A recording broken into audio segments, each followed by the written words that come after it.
Ladies and gentlemen, what is up? Welcome back to the channel. We're looking at 15 German brands you pronounce wrong.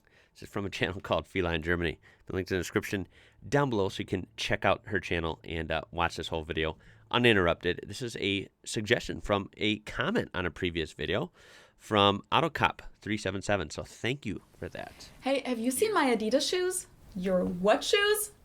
Adidas, the brand? Oh, Adidas. Not sure. Maybe you've left them in the car? Oh, in your friend's Volkswagen? Huh? Volkswagen? The car. Now, before she even reveals that, I've tried to show off a little bit in my motorsport videos and say Volkswagen because I have a friend from who I used to work with that used to know a bunch of languages, and he used to say it like that. So Volkswagen, that's like I've tuned myself to say that, so hopefully that's semi-accurate. But you know, VW for short, and then Adidas. I'm sorry, that's pretty weird. It's not weird because that's correct way to say it. It's weird to me because I'm so used to Adidas. Car brand? It's Adidas. A German car brand. You should know that. Oh, VW. Okay. VW. Whoa. What? The first one is Audi. Most Americans that I know Audi. pronounce it like I just said it, Audi. In German, we say Audi. Yeah. Audi. And there's actually a funny story as to where this name came from. In 1904, a guy... I guess I've heard some people say Audi, but most people, I think, say Audi from what I've heard.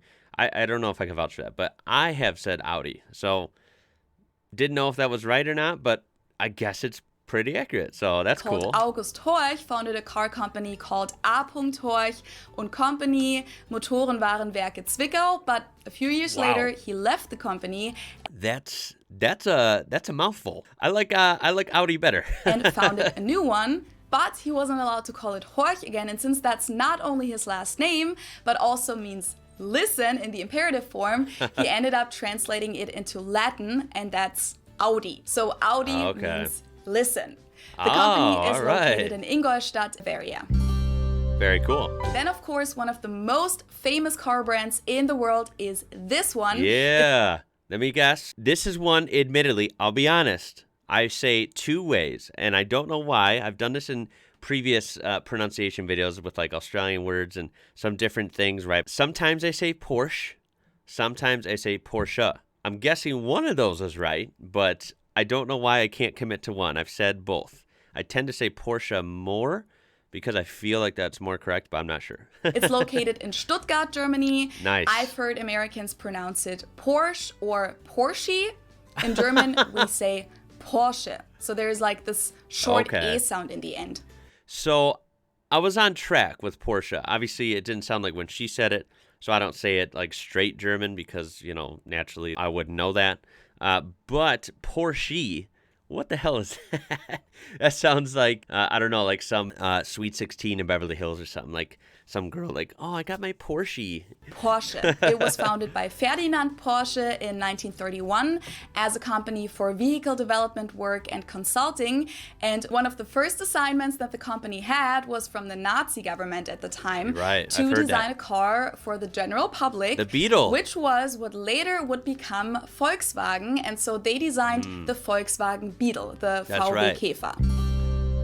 Yeah, so remember, for those car guys out there, the Beetle and the Porsche 911 are somewhat distant cousins, yeah? This one sounded super funny to me when I first heard how people pronounce it in English. I actually used to drive one back in Germany. So most Americans call this Mercedes. Right. In German, we pronounce it Mercedes. Oh, so wow. Mercedes versus Mercedes. Mercedes. So it's really pretty different. Wow. And the full name, of course, different. is Mercedes-Benz. I've also heard that in England, people also refer to Mercedes as Merc. Right. A German will... Which is confusing as a car guy. Here in the U.S., I don't know if this goes for everyone, but I always refer to Mercs as Mercuries. Mercury was a brand that's not around anymore, but they were under the Ford umbrella. So I used to have a Mercury, and I called it a Merc. So that's kind of confusing there. That it's funny how every region has short names and nicknames and stuff. So Not know what you're talking about if you say that, just for your information. Originally, it was just the company Daimler Motorengesellschaft, founded in 1890. Wow. The name Mercedes was added later, inspired by a Daimler car dealer called Emil Jelinek, who was also driving car races under the alias Monsieur Mercedes, which was based on his daughter's first name, Mercedes Jelinek. Okay. The name was later also used for one of the car models in the year 1900, and then eventually became the name of the brand itself. So this is cool. We're getting pronunciations which are very interesting. Different in a couple cases there, way different than I would say, or I've heard here in the United States. But what's cool is I like the little history factoids too. Those are kind of cool. So nice. This one simply has 3 letters, BMW. but of course they're pronounced differently in English and in German. In English, I think it stands for, I could be wrong, I want to say it stands for Bavarian Motor Works, right? But that's my guess. people say BMW. In German, we say BMW because W is pronounced W in German, and it stands for Bayerische Motorenwerke, which means Bavarian Engine Works. And of course, BMW is located in my hometown, Munich, which is the capital of Bavaria. So all of these BMW, Mercedes, I think she showed Mercedes, and Audi. I don't know if she showed Mercedes actually, but I think it was Porsche, Audi, and BMW, they're all like pretty close here in southern Germany, if you noticed. I noticed that so far. The company was founded in 1916 and originally mainly produced aircraft engines. That's right. It said that the logo represents a plane propeller, and it also has the colors of Bavaria, blue and white, to show the company's origin. Then after World War I, they survived by producing motorcycle engines, farm equipment, household items, and railway brakes, and built their first motorcycle in 1923, and then became a car manufacturer a few years later. They then went back to concentrating on aircraft engines again during World War II, using forced labor from prisoners in concentration camps, and didn't get back into car manufacturing until 1952. Overall, all of these German car brands that I just mentioned are more or less considered luxury brands in the US. They are. I mean, Porsche, of course, is considered a luxury brand in Germany as well, but Audi, Mercedes, and BMW are pretty much just regular car brands to us. Obviously, that's the difference, because here it's like, oh, look at you, you're fancy, you got a BMW or you got an Audi. But there it would just be a domestic, like, regular brand. That is kind of funny. Fun fact, I've actually mentioned this before, but for anyone that doesn't know this, I've technically owned, out of all those, I've only owned a Mercedes-Benz. And it comes with a twist. It was actually a Chrysler Crossfire, which, if you didn't know, Daimler Chrysler was the name for a while because Daimler Mercedes-Benz used to own Chrysler. Under their ownership, they shared a lot of parts and a lot of cars and platforms. And the Chrysler Crossfire was literally a reskinned Mercedes SLK. And they didn't hide it because the radio and the door jamb, and when you open the hood, the engine, they all said Mercedes-Benz. They do have expensive luxury cars as well, but the regular models are driven by people from all social classes in Germany. English speakers call this Volkswagen, while in Germany we usually just call it VW, VW. But even if we did go by the full name, it would be pronounced Volkswagen and not Volkswagen. So just imagine that it was spelled with an F and V instead. Volkswagen. Volkswagen. There we go. This literally means people's car or car of the people. And it was founded during the Third Reich in the late 1930s because Hitler wanted to have a car that was affordable for middle-class Germans and that met the needs of an average family. So this was his attempt to make cars something that wasn't only available to upper-class people, but to the general public. And Now, I could be wrong on this. I think VW, FOV or whatever, VW. All right, I'm an American. I can't erase VW out of my mind for some reason. VW, I believe, is the biggest car company, either by volume or revenue. I'm not sure which, but I think they're the biggest car company in the world. But I could be wrong. Company is based in Wolfsburg. Now let's move on to something other than cars. So this is one of the brands where when I heard Americans say this for the first time, I didn't understand at all what they were referring to because they usually pronounce it Adidas. And in Germany, we say Adidas. Wow. Adidas, Adidas. Super different. It's the second largest sportswear manufacturer in the world after Nike, and I don't think that a lot of people know that this is a German company. It also has an interesting backstory. I wonder if she's going to tell. A lot of people don't know it's German. I did know that only because I saw an article one time talking about how I believe it's brothers. Adidas and Puma are both German. I had no idea Puma was German. I thought they were like American or something. I don't know. They're not. They're from Germany too, and I believe the owner of Puma and the owner of Adidas are brothers, and they're like competitors or something. I don't know.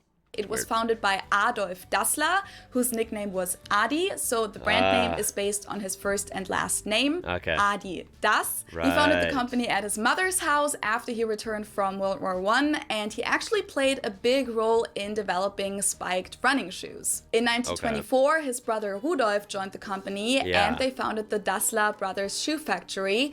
But they later got into a fight, split up, and his brother actually founded his own company called Puma, which became the biggest rival of Adidas. So both Adidas and Puma are German brands. And I'd say they both did well. I think they're both pretty big. Another shoe manufacturer that many Germans would probably consider very, very German. Wow. Like if you talk about something typically German, Birkenstock is definitely going to be mentioned, but of course this brand is known all over the world nowadays, and it's natural that people pronounce it with their native accent. So English speakers usually say Birkenstock. In German we say Birkenstock. Birkenstock, Birkenstock, which literally translates to birch stick. The roots of the company go all the way back to the 18th century, by the way. Interesting. From shoes to alcohol, this is pronounced Jägermeister in German. Jägermeister. Okay. English speakers usually say Jägermeister, which is pretty much the same, just with a pretty thick accent. Yes. And people also often use the abbreviation Jäger, like, can I have a shot of Jaeger, please? Right. It literally means hunt master. Jäger is the hunter, and Meister is master, and it's a German herbal liquor. This is a German grocery store. You can also find them in other European countries. I want to do a video showing Aldi's here in the U.S. because obviously all the international viewers, I think a lot of places have Aldi. I want to kind of show, I guess, some of our Aldi's just to compare like what it's like to, you know, if it's different for people that aren't here in America, because Aldi's awesome. It used to be like not that popular when I was growing up, but now it is super popular here. And they're awesome because they have cool products and they're usually very reasonably priced. Some of the best prices around compared to some big box stores are like expensive. And they even have some stores in the US. Yes. I usually get the majority of my groceries at Aldi here in the US. In Germany, we call stores like Aldi or Lidl discounters because they sell groceries for very low prices. Yeah. In English, people usually pronounce this Aldi. I think I've also heard Aldi before, but I think most people say Aldi. Or they also sometimes add an S that isn't there in the end and say Aldis. In Germany, we just say Aldi. It has its origins in 1945 when the two brothers Theo and Karl Albrecht took over their mother's corner store and came up with the concept of having a small selection while having low prices. The name Aldi comes from Albrecht discount, so Albrecht, which is their last name, discount. In Germany, we have Aldi Süd and Aldi Nord, Aldi South and Aldi North. Okay. Again, this is because of two brothers splitting up into two different businesses. Wow. In the US, the store is simply called Aldi. Wow. I guess the brothers in Germany just don't get along. And when they don't get along, they both start major world brands. There you go. Pretty interesting way to fight, right? And it actually belongs to Aldi South, while the store Trader Joe's belongs to Aldi North. Whoa, okay. I've heard that Aldi owns Trader Joe's, but you're telling me that the Aldi I shop at here in the U.S., and then they don't own Trader Joe's, because obviously we have Trader Joe's as well. So in the Chicago area, I can go to Trader Joe's, go one shopping center down, go to an Aldi, and even though Aldi owns Trader Joe's, it's not the same. So that Aldi here and the Trader Joe's here are not the same then? Is that what I'm gathering? I did not know that. That's weird. I thought they were the same. Now let's move on to cosmetics. Nivea is a German brand from Hamburg that's mainly known for I its say face Nivea. lotion in the little blue container, Guess that's but my of course they accent. offer a large variety of products nowadays. Again, I find the English pronunciation pretty funny here. English native speakers usually say Nivea. Yeah. Nivea. In German, we say Nivea. Okay. Nivea. So the emphasis is on the E. Nivea. I had no idea about This that is a one. German hair cosmetics brand that you can I don't know that one at all, but I would guess if I saw it, I would say Schwarzkopf. find all over the world pretty much. In guess. German, we pronounce it Schwarzkopf, which literally means black head. I was wrong. Schwarzkopf. English native speakers usually pronounce it Schwarzkopf or Yeah. Schwarzkopf or something along those lines. Deutsche Bank is the largest bank in Germany. Wow. Deutsche Bank also literally means German bank. Figured Of course, that. you can find Deutsche Bank not only in Germany, but in other countries as well. A good friend of mine here in Cincinnati actually just did an internship with them in their New York City location. Oh, wow. And she's also going to start a full-time job with them soon. And Americans usually pronounce it Deutsche Bank or something along those lines. And Yeah, my friend that's what I always would say. uses the abbreviation Deutsch when she refers to it. So like she said, I got a job offer from Deutsch, which is just really funny to me because that literally just means German. German manufacturer of high Whoa. That's going to be... Wow, I've never seen that brand. I'm going to say Miele? I don't know if that's right. That's probably definitely wrong. This is a German manufacturer of high-end Or domestic Miele. appliances. Miele. And it's not exactly pronounced wrong in English, but English native speakers usually say something like Miele, Miele.